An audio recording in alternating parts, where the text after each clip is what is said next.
SSC 2026-এর সর্বপ্রথম পরীক্ষার notification বেরিয়ে গেছে। সেটা কি? সেটা হচ্ছে এসএসসি জিডি। এটার নোটিফিকেশানের সম্পূর্ণ যত ইম্পর্টেন্ট ডিটেলস আছে সব নিয়ে আলোচনা করব। চেষ্টা করব যাতে কোনো ডিটেলস বাদ না চলে যায়। আর এমটিএসের এক্সপেক্টেড ডেট কী হতে পারে সেটা নিয়েও কিন্তু একটা অল্প বিস্তর আমরা এক্সপেকটেশন দেবো বা প্রবাবিলিটি কী হতে পারে সেটা থাকবে এই ভিডিওতে। ওকে, তো ফার্স্ট জিনিস যদি দেখি, 1 ডিসেম্বর থেকে শুরু হয়ে গেছে। 31 ডিসেম্বর মানে বছরও শেষ, ফর্ম ফিল আপও শেষ, চলে আসবে। লাস্ট ডেট দেখে নিচ্ছ। আচ্ছা, পেমেন্ট যেন একদিন এক্সট্রা দেওয়া হয়। কারেকশান উইন্ডো দেওয়া হবে 8 তারিখ থেকে 10 তারিখ অবধি। পরীক্ষা হবে ফেব্রুয়ারি থেকে এপ্রিল 2026। এবার দেখো, আমাদের কাছে যে পুরনো শিডিউলটা ছিল সেখানে মোটামুটি জানুয়ারির, আমার যতদূর মনে পড়ছে 15, 22 বা 20 এরকম তারিখ অবধি কিন্তু শিডিউল করা ছিল। আর এখানে দেখাচ্ছে ফেব্রুয়ারি থেকে এপ্রিল। তার মানে তুমি ধরে নাও জানুয়ারির একদম শেষ থেকে ফেব্রুয়ারির একদম শেষ, মানে এই পরীক্ষাটা ফেব্রুয়ারিতে তো শুরু হবে না। ফেব্রুয়ারিতে শুরু হলেও ফেব্রুয়ারির লাস্ট উইকে শুরু হবে এসএসসি জিডির পরীক্ষা, তার আগে কিন্তু হবে না। তাহলে এমটিএস জানুয়ারির লাস্ট সপ্তাহ থেকে ফেব্রুয়ারির লাস্ট সপ্তাহের মধ্যে হয়ে যাবে। আর ঠিক এই টাইমেই কোনো একটা দিন কিন্তু সিজিএল মেন্সও হবে। এই ডেটটাই সিজিএল মেন্সেরও কোনো একটা তারিখ হতে পারে, যে ফেব্রুয়ারির একদম ফার্স্ট উইকে বা জানুয়ারির একদম শেষের দিকে সিজিএল মেন্স হয়ে গেল। ফেব্রুয়ারির 2 দিন বা 3 দিন লাগবে মেন্স করাতে, তারপর এমটিএসটা করিয়ে দিল। এই রকম জিনিস কিন্তু হতে পারে। এটা ফেব্রুয়ারি থেকে শুরু হলেও লাস্ট উইকেই শুরু হবে, কারণ তার আগে শুরু হলে সিজিএল মেন্স আর এসএসসি এমটিএস এই দুটো পরীক্ষা কিন্তু তার আগে করাতে পারবে না এসএসসি। তো এই জিনিসটাই আমার মনে হচ্ছে এক্সপেক্টেড। তারপর আশা করছি আর 1 মাসের মধ্যে নেক্সট ইয়ারের পুরো ক্যালেন্ডার এসএসসি দিয়ে দেবে, তাহলে আমাদের কাছে গোটা জিনিসটা আরও ক্লিয়ার হয়ে যাবে। ওকে, এবার আমরা চলে যাচ্ছি তারপরের ইম্পর্টেন্ট জিনিসপত্রে। রিক্রুটমেন্ট ফার্স্টে কী হয়, এর কিন্তু একটাই পরীক্ষা হয়, সিবিই হলো মানে কম্পিউটার বেসড টেস্ট। তারপর পিইটি হবে, ফিজিক্যাল তোমার দেখা হবে, ফিজিক্যাল মেজারমেন্ট। তারপর ফিজিক্যাল স্ট্যান্ডার্ড টেস্ট, মেডিকেল হওয়ার পর তোমার একেবারে ডাইরেক্ট ডিভি হবে। আচ্ছা, ম্যাথ রিজনিং যারা অনলাইন অফলাইনে পড়তে চাও এই নাম্বারে অবশ্যই হোয়াটসঅ্যাপ করে তোমরা যোগাযোগ করে নিতে পারো। ওকে, নেক্সট, যারা যারা বেঙ্গল কম্পিটিটিভ অ্যারেনা গ্রুপে জয়েন করনি আর স্কোর বুস্টার এবি টেলিগ্রাম গ্রুপে জয়েন করনি, তারা দেখবে এইখানে কিন্তু আমরা কমপ্লিট নোটিফিকেশান দিয়ে দিয়েছি। এসএসসি জিডি ডিসেম্বর 1 বেরোনোর সাথে সাথে দিয়ে দিয়েছি 7টা 4-এর সময়। তো তোমরা এখানে গিয়ে ফুল নোটিফিকেশানটা অবশ্যই পড়বে। যদি তোমার কোনো ডাউট থাকে এখান থেকে তোমরা ক্লিয়ার করো। আর অবশ্যই এই চ্যানেলে আর এই গ্রুপে জয়েন করো, নাহলে কিন্তু তোমরা অনেক কিছু মিস করে যাবে। গ্রুপে জয়েন করে তোমরা একে অপরকে হেল্প করতে পারো, নিজের সাহায্যও অন্যের কাছ থেকে চাইতে পারো তোমার যা ডাউট। ওকে, কারণ আমার মনে হয় এটা এসএসসি মানে সেন্ট্রালকে ফোকাস করে সবচেয়ে বড় গ্রুপ টেলিগ্রামে বাংলাতে। আমাদের পরীক্ষা 13টা রিজনাল ল্যাঙ্গুয়েজ হবে, তার মধ্যে বাংলা অবশ্যই থাকবে, কারণ জানবে হিন্দির পরে কোনো ভাষা যদি সবচেয়ে বেশি বলা হয় গোটা ভারতে সেটা হচ্ছে বাংলা। তাহলে হিন্দির পরে দ্বিতীয় কোনো পরীক্ষায় মানে দ্বিতীয় কোনো ভাষায় পরীক্ষা করাতে হলে বাংলাতে পরীক্ষা করাতে হবেই। আর এই জিনিসগুলো যারা এগুলো কিন্তু সব কিছুই করাবে কন্ডাক্টেড বাই CAPF। তাই জন্য তোমার ওই হাসপাতালে ডুপ্লিকেট মেডিকেল দিয়ে কিন্তু হবে না। এর মেডিকেল যথেষ্ট কঠিন হয়, এমন এমন রোগ হয়তো খুঁজে বার করে দিতে পারে যেটা তুমি নিজেই জানতে না। অ্যাপ্লিকেশন ফিজ কত টাকা? 100 টাকা। সেখানে তোমরা সবাই জানো SC ST ESM আর ফিমেল ক্যান্ডিডেটদের কোনো টাকা নেওয়া হয় না।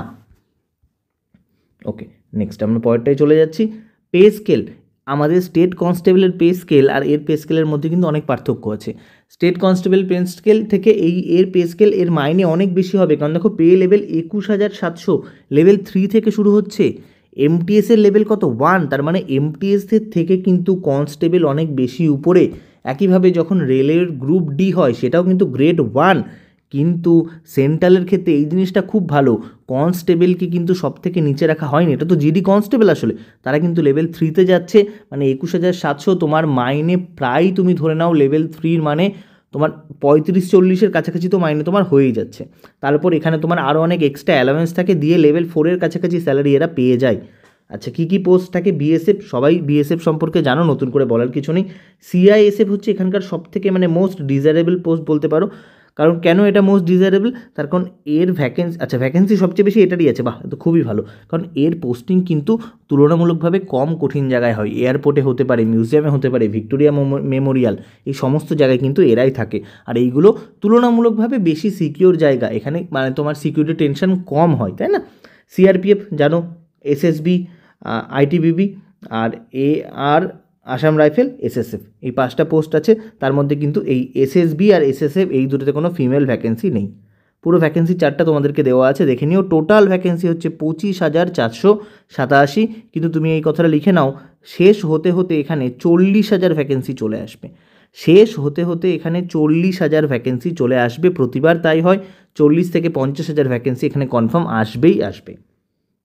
কারণ লাস্ট যতবার আমি দেখছি ততবার ধরে কিন্তু প্রত্যেকবার ভ্যাকেন্সি বেড়ে যায়, মানে সিআইএসএফ দিয়ে 13,000, তো তাকে বাকিরাও 10,000-এর কাছাকাছি ভ্যাকেন্সি দিয়ে দেবে। আচ্ছা দেখো, যারা আগামী বছরের রেলওয়েজের পরীক্ষাগুলো দিচ্ছ 25-26 নিজের সবচেয়ে ভালোভাবে দিতে চাও, তাহলে তারা অবশ্যই আমাদের গাইডেন্স গ্রুপে জয়েন করো। আর 5-7 দিনের মধ্যে গ্রুপে জয়েনিং কিন্তু বন্ধ হয়ে যাবে। এই নাম্বারে হোয়াটসঅ্যাপ করে জয়েন করতে পারো। আমাদের প্রিভিয়াস যে পরীক্ষা তাতে খুব ভালো নাম্বার ছিল। এনটিপিসি CBT 2তে আমাদের 99 ছিল হাই স্কোর, এনটিপিসি আন্ডার গ্র্যাজুয়েটে 84 ছিল হাই স্কোর।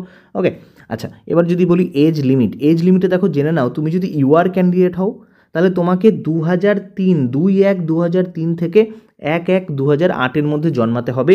এর পরে বা আগে জন্মালে তুমি পরীক্ষা দিতে পারবে না। একইভাবে যদি তুমি SC/ST হও, এর সঙ্গে 5 বছর পিছিয়ে নাও, মানে 5 বছর পিছিয়ে গেলে তুমি 2/1/1998 মধ্যে তোমাকে জন্মাতে হবে। OBC হলে 3 বছর পিছিয়ে নাও, মানে 1999 মধ্যে 3 বছর, মানে 2000 মধ্যে তোমাকে জন্মাতে হবে। এক্স সার্ভিসম্যান তাদের আলাদা রুল থাকে, তারা ফুল নোটিফিকেশান থেকে পড়ে নিও। ওকে, কারা এক্স সার্ভিসম্যান এর ক্যাটাগরিতে পড়ে সেটা পুরো নোটিফিকেশানে থাকে। পরেরটাই যদি চলে আসি, এডুকেশনাল কোয়ালিফিকেশান, জাস্ট একটাই কোয়ালিফিকেশান 10th পাস, কিন্তু 10th পাসটা করতে হবে কিন্তু 1/1/2026, তার মানে 26 সালে যারা 10 পাস করবে তারা কেউ পরীক্ষা দিতে পারবে না, সবাই যারা 25-এ পাস করেছো। কারণ 1/1/26 কার রেজাল্ট বেরোয় না, কারোরই রেজাল্ট বেরোয় না। এবার যাদের NCC আছে তারা কিন্তু এখানে দারুণ একটা সুবিধা পাবে। তারা কি পাবে? যারা NCC C সার্টিফিকেট আছে তারা 5% মার্কস অ্যাডিশনাল পাবে। তার মানে কি, পরীক্ষা হয় 160-এ, পরে আমরা দেখাচ্ছি, তার 5% মানে 8 নাম্বার এক্সট্রা পাবে। যারা বি আছে তারা 3% এক্সট্রা পাবে, মানে 4.8 নাম্বার এক্সট্রা পাবে। এরা পাবে 8, এরা পাবে কত? 4.8, এরা পাবে 4.8, আর এরা 2% পাবে, মানে 32, 3.2, এরা 3.2%, 2 মার্কস এক্সট্রা পাবে। তার মানে দেখা গেলো 160-এর মধ্যে তুমি পেলে 120, আরও 8, 128, এই নাম্বারটা কিন্তু তুমি পেয়ে যাবে, যেটা খুবই খুবই ভালো। আর ক্রুশিয়াল ডেট, সমস্ত এনসিসি সার্টিফিকেট তোমার কিন্তু এনসিসি সার্টিফিকেটটাও 1/1/2026 মধ্যে হতে হবে। আর এই বেনিফিটটা এক্স সার্ভিস ম্যানদের দেওয়া হবে না। নেক্সট পরটায় চলে আসছি। ফটোর জন্য কী কী হয়? প্লেন ব্যাকগ্রাউন্ড নাও, ক্যামেরার সামনে আই লেভেল ক্যামেরার সঙ্গে রাখো, কোনো চশমা বা টুপি পরো না, তাহলে বাদ হয়ে যাবে। আচ্ছা, যে সিগনেচার দেবে সেটা হবে 10 KB থেকে 20 KBর মধ্যে, 6 মিটার থেকে 2 সেন্টিমিটার হাইট, 6 মিটার না, 6 সেন্টিমিটার থেকে 2 সেন্টিমিটার হাইটের মধ্যে হবে। গোটা জিনিসটা দেখে নিও, তোমাদের জন্য একবার পজ করে দেখে নিও, চাইলে স্ক্রিনশট নিয়ে নেবে। যারা প্রথম ফর্মে ভুল করবে তারা 200 টাকা দিয়ে কারেকশন করতে পারবে, দ্বিতীয়বার ভুল করলে 500 টাকা দিয়ে কারেকশন করতে হবে। আর তুমি একবার কারেকশন করে দিয়ে তুমি যদি আর টাকাটা না দাও তাহলে কিন্তু তোমার ফর্মটা ইনকমপ্লিট হয়ে যাবে। নেক্সট পরেরটা দেখে নাও। আমাদের ইয়ারে যে পরীক্ষার সিটগুলো দেখে নিই কোথায় কোথায় আছে। দেখো, ফার্স্ট আমরা মালদা পাচ্ছি, ইয়ার বলতে আমি কলকাতার কথা বলছি, আসানসোল পাচ্ছি, কলকাতা হাওড়া পাচ্ছি, শিলিগুড়ি, দুর্গাপুর, সিউড়ি, এইগুলো আমরা পাচ্ছি। কল্যাণীর নাম কিন্তু এখানে নেই, কল্যাণী আসবে কি আসবে না আমরা জানি না। লেটেস্ট এই বছরে কিন্তু কল্যাণীতে এসএসসি কোনো পরীক্ষা করায়নি আমার যতদূর মনে হয়। কেউ যদি কল্যাণীতে পরীক্ষা দিয়ে থাকো অবশ্যই আমাকে বলবে যে কোন সেন্টারে পরীক্ষা দিয়েছো। আচ্ছা, তারপর দেখে নিচ্ছি সিলেবাস কি। আমাদের CGL CHSL এগুলোতে 25 করে থাকে, এখানে 25 না, এখানে 20টা করে কোশ্চেন। Reasoning 20, GK 20, math 20। এখানে কিন্তু ইংলিশ বা হিন্দি যে কোনো একটা তুমি চুজ করতে পারো। তাহলে এখানে আমাদের ক্যান্ডিডেটটা কিন্তু বঞ্চিত হচ্ছে, তাদেরকে নিজের ভাষায় পরীক্ষা দিতে দেওয়া হচ্ছে না, মানে নিজের ভাষায় পরীক্ষা দিলেও তারা নিজের ল্যাঙ্গুয়েজটা দিতে পারছে না, তোমাকে ইংলিশ বা হিন্দি দিতে হবে। তো এখানে কি হয়, যারা হিন্দি ক্যান্ডিডেট তারা হিন্দি নিয়ে নেয়, অনেক সুবিধা পেয়ে যায় তারা। অনেকে আমাদের বাংলার এরাও, কারণ SSC GD যারা দিচ্ছে অনেকেই হয় যে খুব ভালো পড়াশোনার ক্যান্ডিডেট কিন্তু হয় না, তো তাদের কাছে ইংলিশটা খুব কঠিন হয় বলে তারা কি করে, এই 3টে তো বাংলায় দিয়ে দিচ্ছে, তারা এক্সট্রা করে হিন্দিটা পড়ে নেয়। কারণ এখানে খুব কঠিন হিন্দি আসে না, ওই নর্মাল জ্ঞান আসে। দেখো কী বলেছে, আজ সিলেবাসে আমি দেখাবো, তো সেই হিন্দি করে যাওয়াটা খুব সহজ হয়, কারণ আমরা সংস্কৃতটা পড়ে রেখেছি 7-8-এ, তো অনেকে এখানে হিন্দিটা করে ফেলে না। টাইম কিন্তু সেই 1 মিনিটই থাকবে, নেগেটিভ থাকবে 0.25। ওকে, এবার হচ্ছে আমাদের সিলেবাস। জিআইয়ের সিলেবাস তো জিকে সিলেবাস সবার ক্ষেত্রে একই থাকে, আলাদা কিছু থাকে না। ম্যাথের কিন্তু এখানে অ্যাডভান্স ম্যাথ নেই, শুধুমাত্র মেনজুরেশন আছে, বাকি অ্যাডভান্স ম্যাথের কোনো চ্যাপ্টার নেই। তাই জন্য তোমার যদি অসুবিধা হয় অ্যাডভান্স ম্যাথে, তো তোমার জন্য এটা খুবই ভালো খবর। আচ্ছা, ইংলিশের হিন্দির ক্ষেত্রে কী আছে, candidates ability to understand basic English Hindi, আর তাদের basic comprehension will be tested. তার মানে খুব সহজ কোশ্চেন কিন্তু হয়, খুব একটা কঠিন হয় না, ওই জন্য অনেকেই হিন্দি করে ফেলে, মানে তাদের কাছে ইংলিশের থেকে হিন্দিটা বেশি সহজ হয়, যাদের কাছে ইংলিশের ছোটোবেলা থেকে ভয় থাকে তাদের। আচ্ছা, জিআইয়ের সিলেবাসও আলাদা কিচ্ছু হয় না, CGL CHSL MTS যা সিলেবাস সেম সিলেবাস। আচ্ছা, এবার মেন যেটা যেখানে গিয়ে সবাই আটকে যায়, তার কারণ কি, যারা বেশি পড়াশোনা করে বেশিরভাগই সব ছোটোবেলা থেকে তাদের সঙ্গে খেলাধুলার কোনো সম্পর্ক থাকে না, তাই তারা 5 কিলোমিটার কি, তারা 1 কিলোমিটার দৌড়তে পারবে না। যারা 90% নাম্বার পেয়ে গেছে মাধ্যমিক উচ্চ মাধ্যমিকে, তাদের মধ্যে মানে যারা 90% পেয়েছে তাদের 90% 1 কিলোমিটার দৌড়তে পারবে না, একদম গ্যারান্টি সহ বলতে পারি আমি। তো সেখানে তোমাকে 5 কিলোমিটার দৌড়াতে হবে 24 মিনিটে। এবার হ্যাঁ, তুমি তারপর পরীক্ষার জন্য নিজেকে রেডি করছো, ঠিক আছে, কিন্তু পরীক্ষার আগে তাদের মধ্যে 1 কিলোমিটার দৌড়ানোর লোক খুবই কম থাকে। আর ফিমেলদের ক্ষেত্রে 1.6 কিলোমিটার 8 মিনিটে দৌড়াতে হবে। আচ্ছা, এটা কিন্তু লাদাখ রিজনের বাইরে, যারা লাদাখ রিজনে তারা আমাদের ভিডিও দেখছেও না, তো তার জন্য বলেও আমার কোনো লাভ নেই।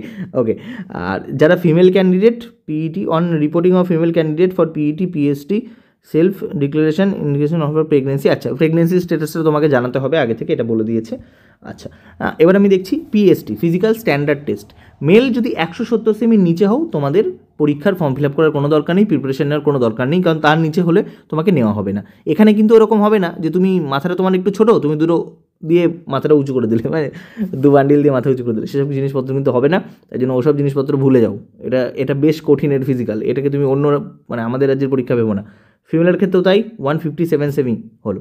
আচ্ছা, আর এটা দিয়ে দিল। আর কি দেওয়া আছে, এই যে আর বাকিদের ক্ষেত্রে ছাড় আছে, যারা এসটি তার ক্ষেত্রে কিন্তু 170 না 162.5 আর 150, বাকিটা একটু দেখে নিও তাদের কাছের ক্ষেত্রে কী কী ছাড় আছে না আছে।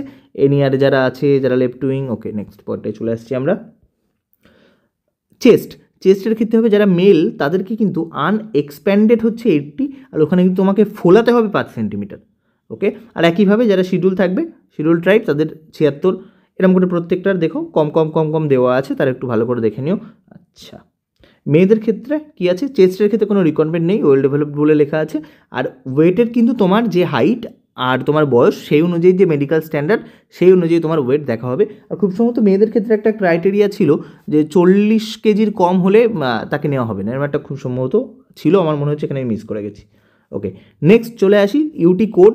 প্রত্যেকটা স্টেটের কোড তুমি দেখে নাও, আমাদের স্টেটের কোড হচ্ছে 36। আচ্ছা, আর কিছু স্পোর্টস, যে স্পোর্টস সার্টিফিকেটগুলোর ভ্যালু দেওয়া হবে সেগুলো কোন কোন স্পোর্টস এখানে দেখে নাও, এর বাইরে কোনো স্পোর্টসকে কিন্তু দেওয়া হচ্ছে না। আদার্স গেমস বলেও লেখা আছে 26। আচ্ছা, আর লাস্ট আমরা যদি চলে আসি, আমাদের রাজ্যে কিন্তু কিছু স্টেট কিছু ডিস্ট্রিক্ট আছে যেগুলো বর্ডার এরিয়ার মধ্যে পড়ে এবং তাদের কাট অফটা একটু কম যায়, মানে বর্ডার বলে তো একটা আলাদা একটা বেরোয় না, তো সেখানে কিন্তু কোন কোন ডিস্ট্রিক্টটা সুবিধা পাবে দেখে নাও। 2 24 পরগনা পাচ্ছে, নদিয়া পাচ্ছে, মুর্শিদাবাদ, মালদা, উত্তর দিনাজপুর, দক্ষিণ দিনাজপুর, দার্জিলিং, জলপাইগুড়ি, কোচবিহার, আলিপুরদুয়ার আর কালিম্পং। মানে কলকাতায় তো এখানে নেই, কলকাতায় কোনো বর্ডারও নেই, যে বর্ডার এলাকায় পড়ছে তারা সুবিধা পাবে। আর কিছু নকশাল স্টেটও থাকে, সেগুলো মধ্যপ্রদেশে আছে, ছত্তিশগড়, আমাদের এখানে কোনো নকশাল স্টেট নেই, তাদেরও কিন্তু কাট অফটা আলাদা একটু কম যায়। তো এই গোটা জিনিসটা তোমাদের সঙ্গে আলোচনা করে দিলাম। আমাদের কিন্তু তাহলে দেখো যে ওয়েস্ট বেঙ্গল ক্যান্ডিডেট এই ডিস্ট্রিক্টের মধ্যে আছে এবং তার কাছে এনসিসিও আছে, তাদের সুবিধা কিন্তু একটু বেশি, কারণ তারা এনসিসির জন্য মার্কস পাচ্ছে, আবার এইদিকের জন্য কাট অফটা একটু কম যাবে। তো আশা করছি যা যা ইম্পর্টেন্ট জিনিস ছিল সমস্ত তোমাদের সঙ্গে আলোচনা করলাম। কিছু যদি বাদ যায় বা কিছু তুমি এক্সট্রা জেনে থাকো, এখানে অবশ্যই কমেন্ট করে জানাতে পারো। ভিডিওটা ভালো লাগলে বন্ধুদের মধ্যে শেয়ার করে দাও, একটা লাইক করে দাও। এখানে নতুন অপশান এসছে হাইপ, চাইলে ওটাও করে দিতে পারো। চলো আবার দেখা হবে নতুন ভিডিওতে, বাই।